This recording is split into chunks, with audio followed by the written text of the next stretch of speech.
ఒక్కొక్క పరిణామం ఒక్కొక్క అంశానికి కారణమవుతూ ఉంటుంది. అది అమిత్ షా మీద చేసినటువంటి ఒక దుష్ప్రచారం.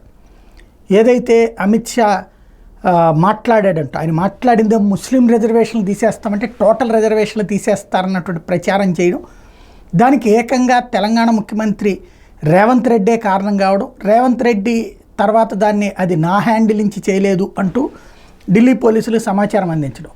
అయితే వాళ్ళ ఇన్వెస్టిగేషన్లో తేలింది ఏంటంటే తెలంగాణ కాంగ్రెస్ పార్టీ దగ్గర నుంచినే వెళ్ళింది, కాంగ్రెస్ పార్టీ హ్యాండ్లింగ్స్ దగ్గర నుంచినే వెళ్ళింది. అంటే రేవంత్ ఆర్గనైజ్ చేయడు, కానీ రేవంత్ పేరుతోనే ఇంకొకళ్ళు నడుపుతూ ఉంటారు.